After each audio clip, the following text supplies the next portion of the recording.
South Africa's public holiday, known as the Day of Reconciliation, acknowledges the significance of the 16th December to both the Afrikaner and liberation struggle traditions. A day once steeped in blood, the public holiday now marks a time for reflection and recognition of the country's rich cultural history. Well, joining us today is Mike Suluma, and we're going to be tracking just the history of Reconciliation Day. He is the deputy editor at the Sunday Times. Good evening, Mr. Suluma. It's a pleasure to have you on. Good to see you again. Good to see you again, Kathy.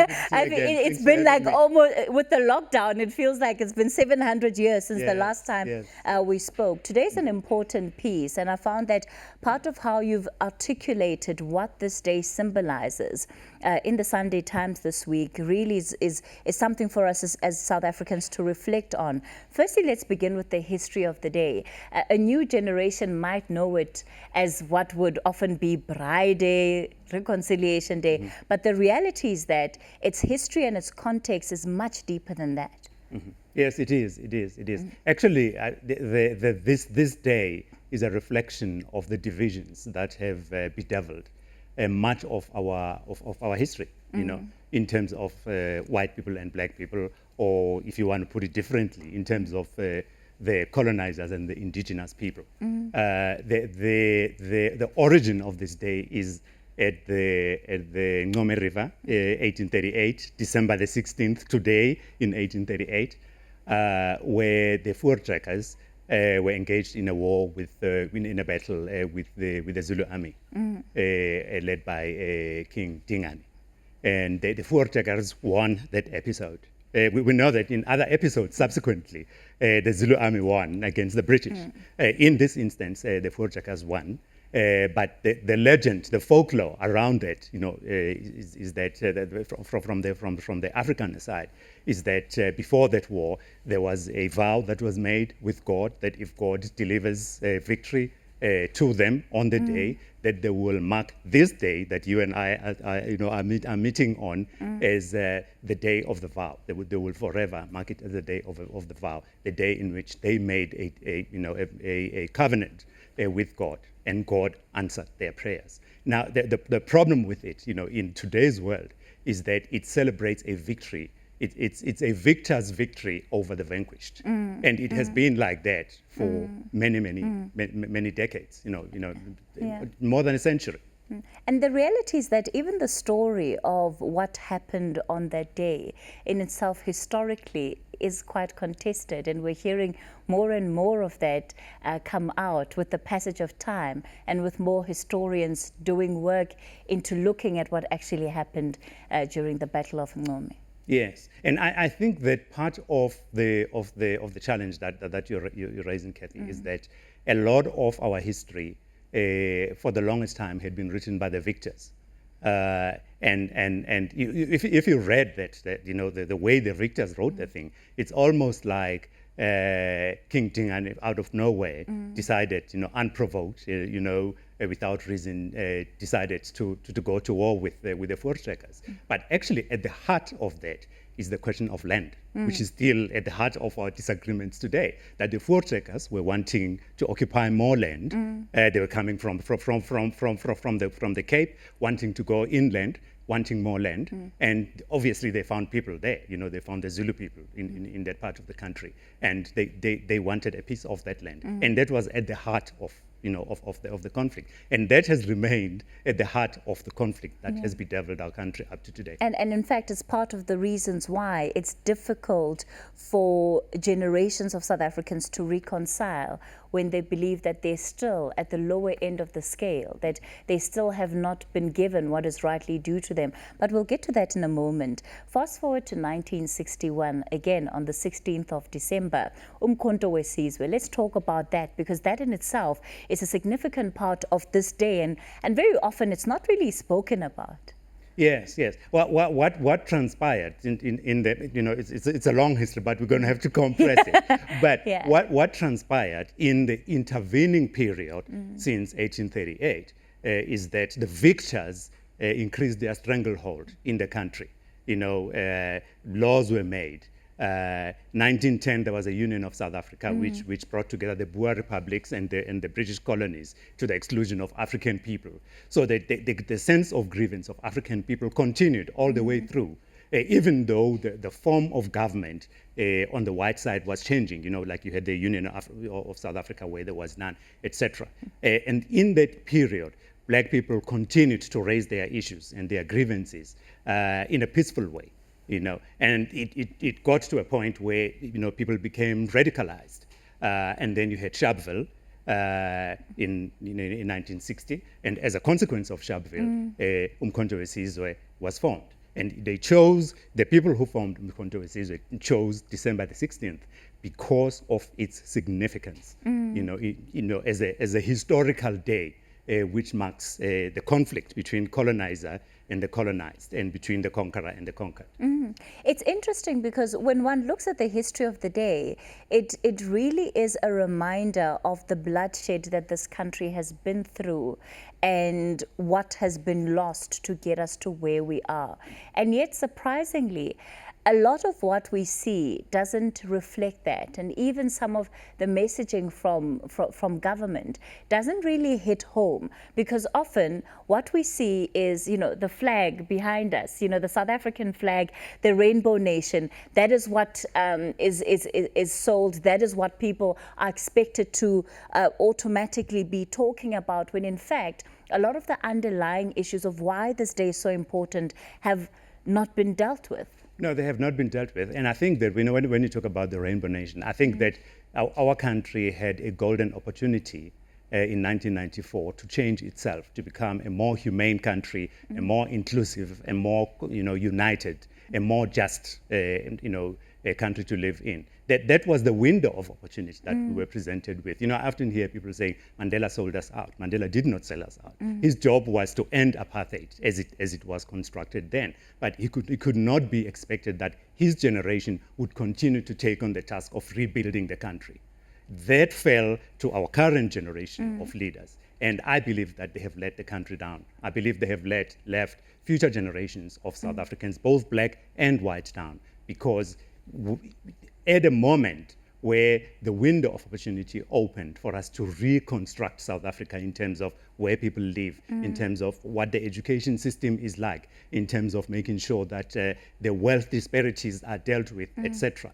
All those things were not prioritized. They were spoken about a lot, but not much was done to achieve that goal.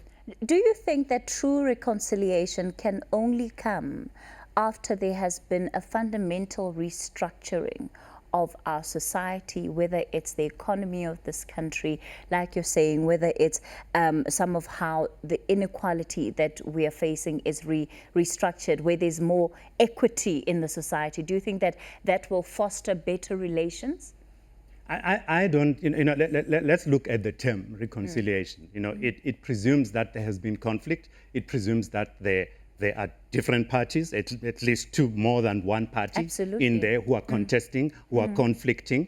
And that there would have been, in our case, there would have been what some people usually call the original sin of apartheid, right? So if there is going to be reconciliation, first there has to be an acknowledgement, almost an apology of the wrong that was done. And secondly, there has to be an acceptance that the wrongs, the wrong that was done needs to be corrected, via things like affirmative action, fighting income disparities, and all of those things, fixing the education system, fixing the health system, so that black people are not always at the bottom of the pile, which is the case today, 30 years almost, after 1994. It's interesting because a lot of the opinion pieces that people are writing, talking about Reconciliation Day, comes back to that very issue of being able to acknowledge what was wrong and apologize. And some, you talk about almost apologizing. I think some people are much more explicit in saying that you cannot reconcile with people who are unrepentant. And often that statement in and of itself is seen as quite divisive towards the project of reconciliation, to say, no, but, let's move on from the past. Those things happen, but we must focus on the future. I don't think we can separate the past from the future. It is the whole thing of historical privilege, that we're talking about. When we talk about that, it plays a very big role in how South Africa is constructed today. It plays a very big role in determining who is the beneficiary today and who is the loser today. So and the people who are benefiting, who are on top of the economic pile and of the privilege pile today, are the people who historically they are the descendants of the people who have enjoyed privilege. So we can't not talk about the issue of historical privilege. That it is central, because if you do not accept historical privilege, you are not going to accept the need for redress and for affirmative action and for corrective action. All right, I'm going to ask you just to hold it there. I'm bringing into this conversation Yasmin Suka. She is a human rights lawyer, also one of the former TRC commissioners. Ms. Suka, good evening, and thank you so much for your time. Always a pleasure chatting to you. We're reflecting on Reconciliation Day, and just on the subject of, apology and repentance that has come out with Mike Saluma in studio. That is precisely what the TRC had provided a platform and an opportunity for. And yet, so many decades later, many South Africans still feel very rawly so that that opportunity was not taken up. Thank you, Kathy, and good evening to you and your guests and listeners. I think the problem, of course, was that, we forget that apartheid was about structural racism, and that was underpinned by law and policy. And one of the challenges of the TRC is that it dealt with what we call civil and political rights violations. It didn't really deal with the system of apartheid, the question of land dispossession. And by 1913, 97% of the land of Black people was really stolen. And there was pillage in our country. It didn't talk about, the amount of money spent on education, or the fact that there was job reservation and that people were migrants in their own land. And so, because of that deficit, we didn't really deal with what I would call the benefit of white privilege, and the fact that the beneficiaries of apartheid have never acknowledged the benefit and how much that puts them ahead. A recent study carried out by the World Economic Forum, looking at the question of social mobility, noted that unlike other countries, in South Africa, it will take you 9 generations to move out of poverty. Now, that would require massive intervention. And after the first 10 years of the transition in South Africa, we haven't actually seen that kind of intervention. And that's why I think it was really important for, Iraj Abedian. He mentioned that, in fact, the corporations who profiteered should really pay into an economic fund, a reparations fund, and that should be used for the upliftment of South Africans. And I would argue that, in fact, this is quite critical as we go forward, that the beneficiaries of apartheid participate in such an initiative. When we talk about the beneficiaries, Ms. Suka, who are we referencing here? And this apology, what would it need to look like? What form would it need to take in order for it to be effective?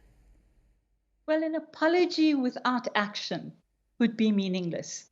And, at the end of the life of the Truth Commission, we talked about the fact that reparations should not only be the state's responsibility, and that, in fact, every South African who lives above a certain point, wealth point, should, in fact, participate in reparations. And we, in fact, recommended that there should be a 1% wealth tax on all South Africans, so that could go for the upliftment of people. Today Colombia passed a law where, in fact, they are going to pay 1% to cover the impact and the ravages of the COVID pandemic. Now, in a wealthy country like ours, let's talk about those who benefited from the colonial to apartheid period. They are the first people who should pay into reparations. The second category for me would be corporations who profiteered. Instead, when they appeared before the commission, they actually pretended that they were victims rather than the plunderers of our country. And when we look at the way in which the wealth of South Africa has been built on black labor, there has never been an acknowledgement of that. And in fact, when you talk about the power of the trade unions, in many ways, they have been fairly marginalized in the way in which South Africa has developed. And then I would also add the political elites like ourselves, you know, those who benefited from the transition. We should also pay into such a fund. And that fund should be used to really ask South Africans, what can we do to improve the quality of your life?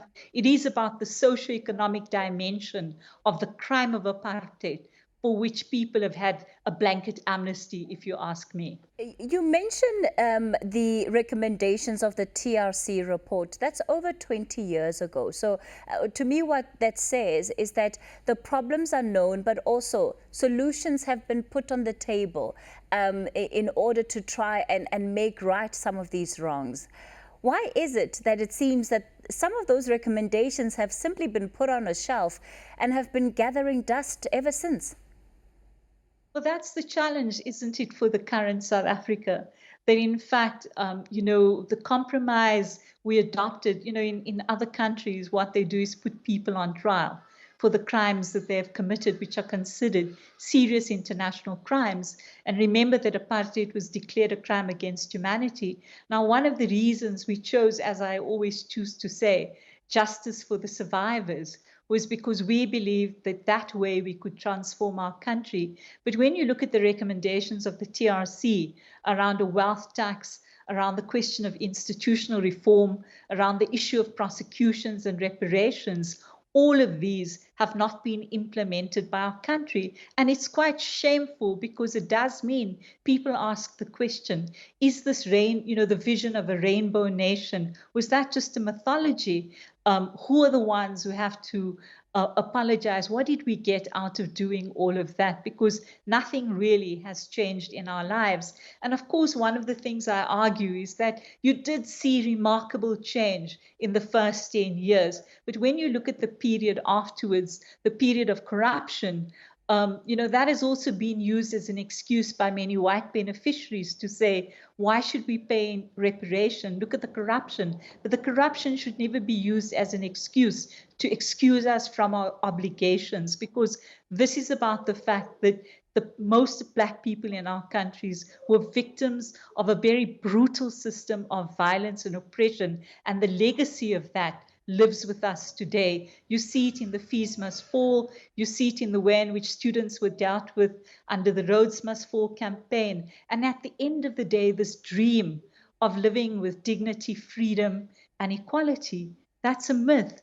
And so the only way we are going to recover that is if people come to the table and admit we were privileged, we benefited from apartheid, we benefited from colonialism. And you see that in the way in which our society is structured. Spatial apartheid is the living reality for most black people in our country. Very few of them are able to escape that. And unless we admit that the inequality is racialized because it came out of that system, we are never going to transform our society. It has to start with an honest reflection. Human rights lawyer and former TRC Commissioner Yasmin Suka, let me thank you so much for your time. I'm going to wrap it up here in studio with Mike Siluma. Do you think that there has been a sanitization of our history in the way that it is conveyed and even taught to younger generations, which of course also means that the ways in which the fight to redress the wrongs as done in itself is also quite muted? Yes, I do think that there has been a deliberate avoidance of dealing with the critical issues that we're needing to deal with, in particular the issue of economic inequality. Yasmin was talking about the spatial, how we have left the apartheid spatial architecture in place. The implications of that are very serious, because if we're talking about reconciliation, it's a reconciliation among people. It is not a legal reconciliation. You cannot legislate reconciliation. It means that you are wanting people to find each other so that they end up being one nation, you know. But if you live in place things like the townships, you know, being separate from the suburbs, etc. You know, for example, Kathy, how many white people in South Africa today have an idea of what a township looks like and what happens there, what it is like to live in a shackland where a lot of black people live? You know, they have no idea. If you go into the schooling system, what is the schooling system telling both black and white young kids about our previous history? My view is that actually it was a mistake to not make history a compulsory subject, given our history, our fractured history, and given its impact on our lives today. It is important that all South Africans understand that history, so that when we come with a suggestion like a wealth tax, redress, people should begin to understand. At the moment, young South Africans are being denied the benefit of that history. And I don't think that I think we are laying the seeds of continuing conflict into the future, which I think is a disservice to the country. All right. Max Luma, Deputy Editor at the Sunday Times, we thank you for your time on News at Prime today.